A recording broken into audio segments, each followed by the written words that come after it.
এখন আমার লাইফে নিজের সাথে যে ঘটা একটা ঘটনা, এটা হচ্ছে 2018 সালের শেষের দিকে।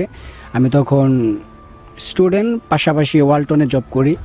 তো সেক্ষেত্রে জব করার পাশাপাশি আমি বাসায় যেতাম।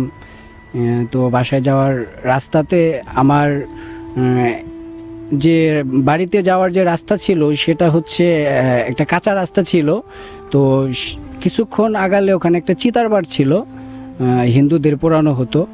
তো সেখান থেকে আমার পিছনে একটা বিড়াল সে আমার পিছু নিচ্ছে। তো বেশ আমি একটু দুঃসাহসী ছিলাম বলে বলা যায়।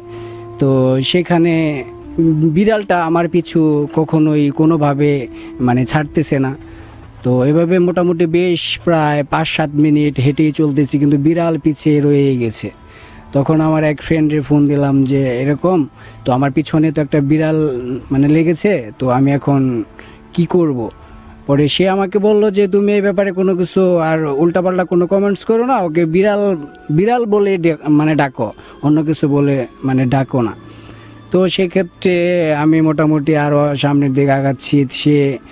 আমি খুব রাগান্বিত হয়ে বললাম যে তুই কে, বিড়াল নাকি অন্য কিছু?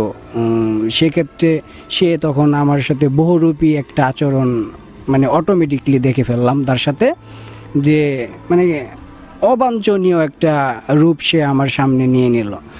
তখন আমি আস্তে আস্তে প্রায় বাড়ির কাছাকাছি চলে আসছি। তখনও সে বিড়াল হয়ে আমার পিছে পিছে বাড়ি পর্যন্ত প্রায় চলে গেছে।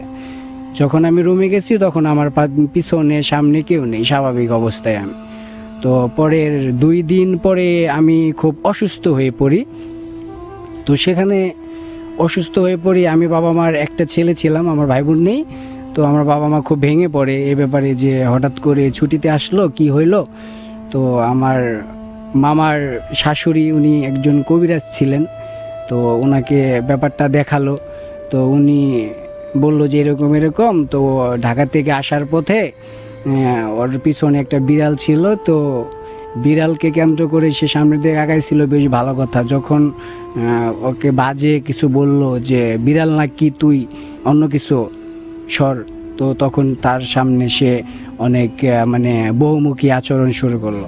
সেখান থেকে তার অনেক জ্বর বা অনেক নানানভাবে আমি সিক হয়ে পড়লাম, অনেক শুকিয়ে গেলাম। তো সেখান থেকে আস্তে আস্তে বেশ কিছুদিন চলে গেল, প্রায় আমি সুস্থ হতে পারি না। আমার যে নানু ছিল, যে চিকিৎসক ছিল, সেও আমাকে চিকিৎসা দিতে ব্যর্থ হয়ে গেল। কিন্তু বাবা মা অনেক চিন্তায় পড়ে গেল। মাঝে মাঝে আমি ঘুমিয়ে থাকতাম, আমি অটো চলে যেতাম, ঘুমের মাঝে আমি বিছানা থেকে উঠে চলে যাইতাম। আমাকে মাঝে মাঝেই পাওয়া যেত না রুমের ভিতরে, যে আমি কোথায় জানি চলে গেছি। তো এরকম করতে করতে বেশ কিছুদিন হয়ে গেল। আস্তে আস্তে আমি অস্বাভাবিক হয়ে যাইতেছি, ফ্যামিলি থেকে অগোছানো হয়ে যাইতেছি, কারোর সাথে আমার কোনো কিছু বনে না। আমি খাওয়া দাওয়া ঠিকমতো করতে পারতেছি না। বিশেষ করে বড় প্রবলেম যেটা হয়েছিল সেটা হচ্ছে আমি রাতে রুমে থাকতে পারতাম না, হুটহাট করে কেউ না কেউ আমাকে ডাকতো, তখন আমি চলে যাইতাম। তো এভাবে বেশ কিছুদিন করতে করতে কারো কোনো কিছু পাচ্ছি না। আমি তো খুবই ভয়ে, বা আমার ফ্যামিলি মেম্বাররা সবাই খুবই আতঙ্ক হয়েছিল। তারপরে আমার পাশের গ্রামে একজন ইমাম সাহেব ছিলেন, ওনার কথা একজনে বলল। তো তারপরে তার কাছে যাওয়া হইলো। যাওয়ার পরে সে আমাকে হাজির না কি বলে, সেটাকে হাজির বলা হয়, হাজির বসালো। সেখান থেকে সেও একই কথা বলল, এরকম প্রবলেম হয়েছিল।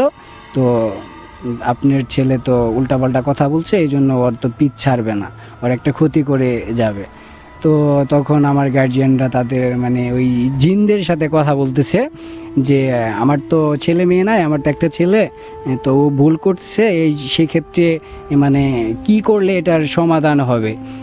তো তারা বলতেছে যে একটা কালো পাঠা দিতে হবে, এই চিতার পাড়ে যে কালো একটা পাঠা দিতে হবে, এবং সাদা একটা মুরগি দিতে হবে, আগরবাতি মোমবাতি ইত্যাদি নানান কিছু কথা বললো, এদের দিতে হবে।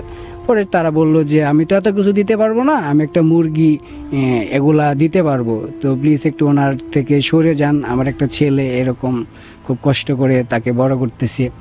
তো এভাবে কন্টিনিউ চলতে চলতে মোটামুটি একটা তাবিজ দিল। তো আমি বেশ খাবার দাবার খাচ্ছি, তো হুটহাট করে তাবিজ শরীর থেকে কোথায় কখন চলে গেছে আমি নিজেও জানি না। আবার সেই সেম অবস্থা, আমি বাসায় থাকতে পারি না, আমি হঠাৎ করেই চলে যাই।